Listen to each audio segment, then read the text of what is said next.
Hey guys, welcome to the review show. My name is Austin, and welcome back to my Men in Black series, and welcome to Will Wednesday. If you guys don't know what this series is about, Will Wednesday is basically a series on a whole bunch of Will Smith movies leading up to his new movie that's coming out this September, Gina Man, something like that. So I'm going to be doing a Will Smith movie every Wednesday. I'm going to try at least to do it every Wednesday. So right now we'll be doing our Men in Black series leading up to Men in Black International.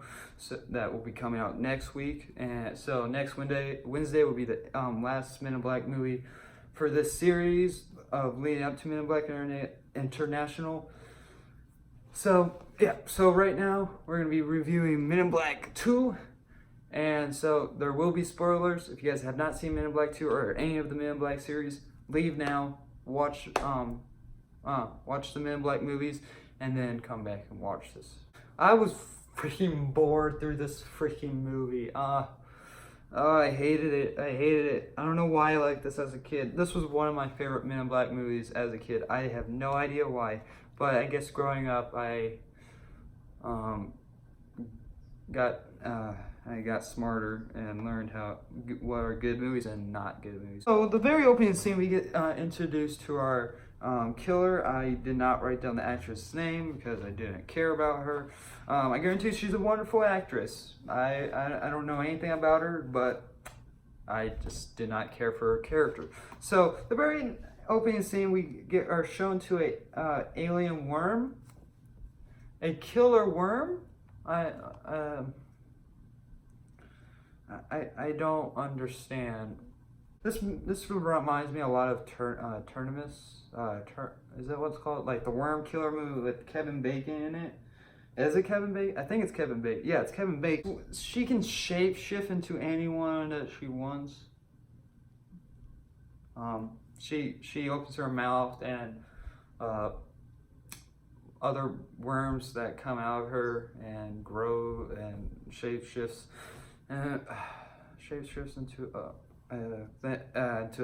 human that she can see, and like if she can visualize as a human, she can shape shift into that specific person. When she opened her mouth, when those worm mouths came out, it reminded me a lot of Aliens. You know, this movie reminds me a lot of movies.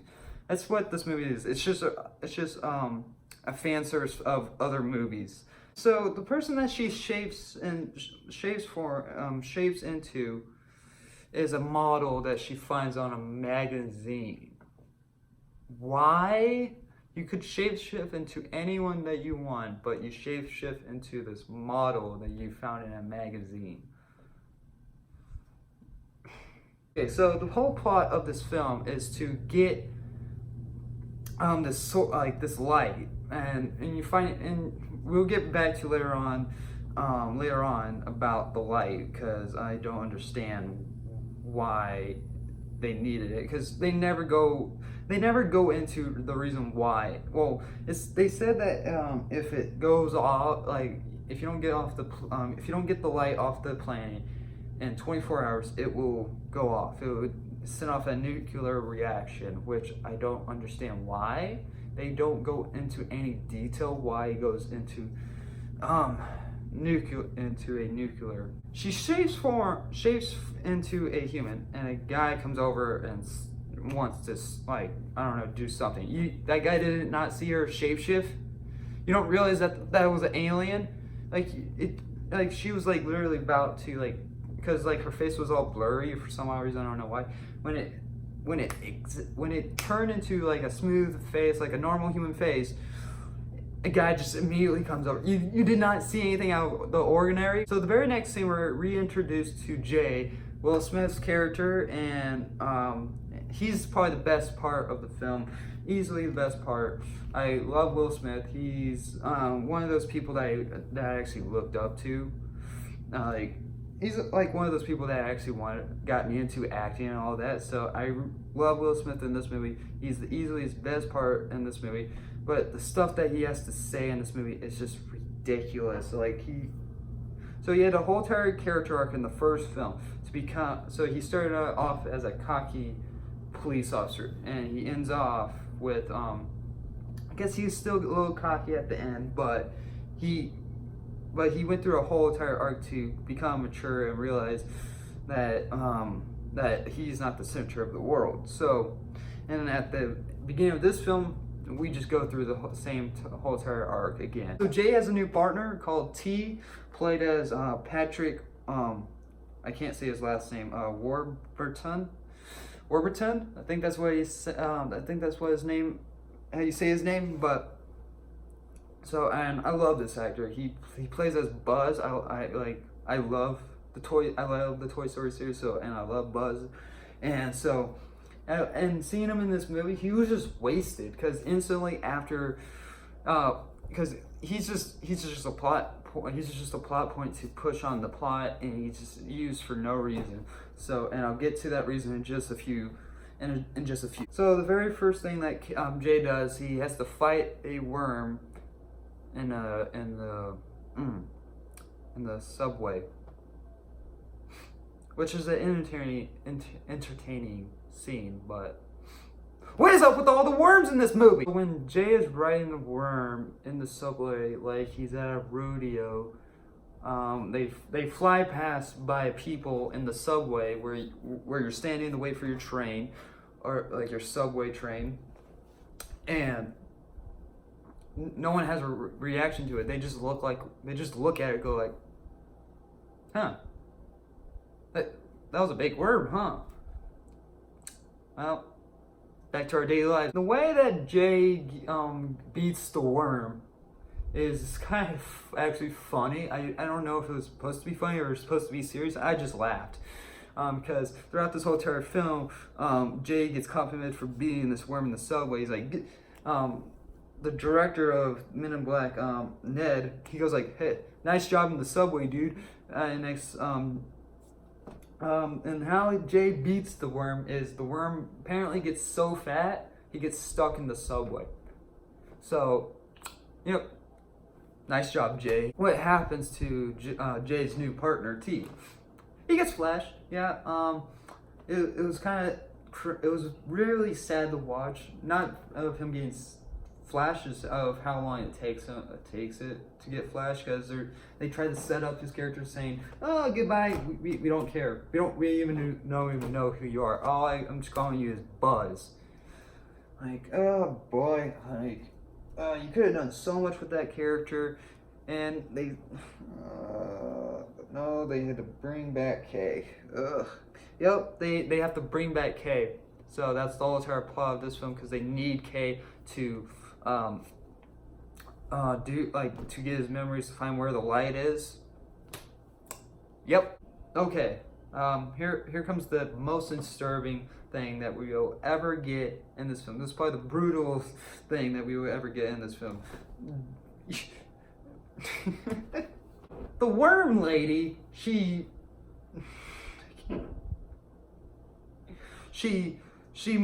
grows out her finger, her finger, and she turns it into a whip. She whips a guy that she's she's trying to get information out of him, and she can't get the information out of him. She's just like, you know what, fuck it, screw it, and she whips him with her long worm finger, and he just gets split in half.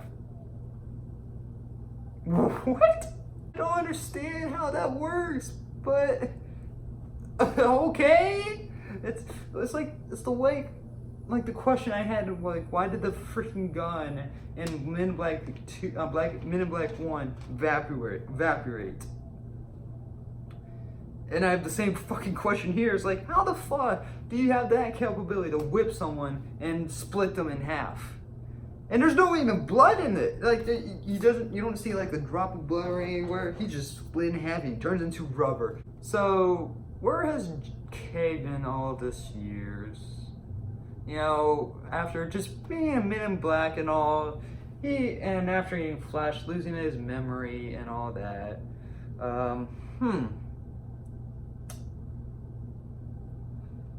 He went to be a mailman.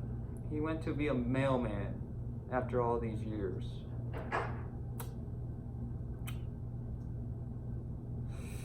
Yep, that's K now. Yeah, he's a mailman. A life of a Men in Black. So at the post office, Kay works with a whole bunch of aliens in disguise. So, and Jay says that everyone that works at a post office is an alien. What? Like, did they try to bring in like some? Because what the Men in Black movies they like to do is like bring stuff in from the actual stuff, like actual stuff that's happening in the world, and like they bring up actual past, present, past stuff that happens. They like use it in the film to give it a little good, like a little cool detail. And with this, I don't know what to call it, and I don't want to go into detail with it because it's kind of messed up. And who wrote this? So let's talk about something good, because it feels like I've been talking a lot of not like negative stuff, which I kind of was. The jokes in this film, all right, they're okay. The story, it's okay. I just don't care about the villain. The villain's pretty bad. We don't learn anything from the villain. We didn't learn anything from the first villain in the series, but at least that villain was actually cool. This one's just like worms, finger worms. So the worm lady takes over the headquarters. I don't know how that's possible. You do have guns. From my experience, you do have heavy guns, but no one has a gun apparently on them. You work for an alien company. You work for an secret alien organization. You should have freaking guns. And you let aliens in your headquarters so you can be able to give them identities and food. You should have guns on you until like one of these aliens want to turn on you and be like, fuck it. I want my fucking life back. So you should have guns on you, but no one in this headquarters has guns except for the one room that has guns that no one tries to go for. They need to go to this room called the Neuralizer to get Kay's memory back. So as the worm woman is taking over the headquarters, the door closed behind them, and next they get flush to get out. You couldn't just have a normal door, but no, you want to get flush where it's possible, where you can get stuck in a tube and drown. He gets his memories back, la-di-da. And so the next scene that we go to, we meet the guy that was in the first one that got stuck on the ceiling by the freaking bug. And so he runs this video store now, and they never flash him. I guess they never saw him up there. I guess he just sat up there for a few days until he fell, I guess. I want a short film of that. Of just him just sitting up there. Honestly, it'd probably be much better than this. We go to this video store because Kay gets this card, and it leads him to this video store, and it's a VS tape where we get this, which is the same VS tape that showed us in the beginning of the film, and we get flashbacks when Kay was there, and Kay had a love interest before he was married, I guess? No, it was after, because he was a Men in Black. So he had an love interest, but he couldn't marry, I don't understand. But so, oh my lord. So the plot movement of this film is watching a VS tape. That's my point. That's the plot. That's how we can move the plot in this movie. There's no actual detective work, except for one or two scenes. That's it. So you thought the CGI was bad before. The CGI was alright throughout the film until this point.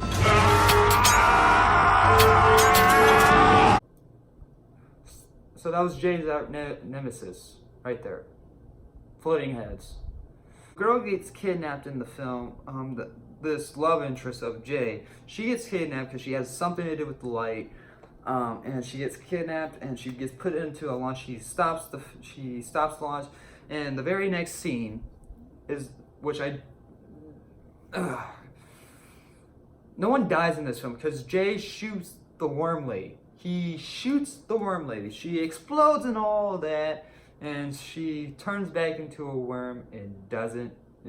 She just turns back into a worm. I don't know why I like this movie. How did I like this movie? I don't understand. The worm woman dies again. She gets eaten by Jeff because there's this whole entire chase scene where they're flying through the sky. And also, by the way, the red button. Every film has the red button except for Men in Black 3, but that's a later story. So they press the red button. They get to fly around and all that. So, and the worm lady gets eaten by a worm. She gets eaten by another fellow by an ancestor of her. But she's not really gone. That would have been lovely if it ended there, because then it would have been the fucking worst way for a villain to go out. You know, I was happy with her just dying by exploding. She didn't do anything except for choke a couple of people and put everyone in a glass box, but okay. What's the biggest twist? Actually, it's not even a twist if you know it's coming. Is Laurel is the girl's love interest, Jay's love interest's name is the light. Yeah, I didn't see that coming at all. No, totally did not. Boy, this Men in Black 2. And she's back. The killer worm is back, but she's much bigger. She got much bigger. She killed the other worm by growing even more. Yeah, that reminds me of Aliens again, is where when you implanted something instead of another one, and it kills that host and becomes a different host. Oh, so the Men in Black win. J and K kills the big worm alien for this time. She apparently has 4 lives. Oh, no, 3 lives. So, yep. She has 3 lives. So if you run across an alien like this, remember, just kill them 3 times. Then you win, I guess. Oh boy, this was a fun old time. I have a great time with this review. I think it's a lot shorter. I think I hated this movie. I think I just wanted to get it over with. I don't know how I like this movie. I did not know how I liked this movie as a kid. This was the movie that I would always watch. If I wanted to watch a Men in Black movie, before Men in Black 3 came out, this was the movie that I would watch over and over. I have no idea why. I was freaking bored through this film.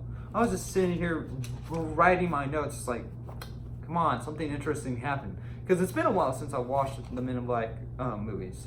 So, coming into this, I was actually kind of excited to watch it. So I was like, all right. Oh. Is that it? I'm gonna give Men in Black 2 a D-. Although it did have some good jokes. I had some interest in the story. They just never explained what the light was. Was it the daughter? Like, cause Laura was the daughter, and I don't know. She did nothing except for. All right, I'm gonna end this before I keep going on. All right. I'm done talking about Men in Black 2. Next week, we get to talk about Men in Black 3. I love that movie. I can't wait to talk about it. All right. Oh, boy. Okay, so let's just... No more. All right. Thank you guys very much for watching. And like always, I'll see you guys in the next review. Bye, guys.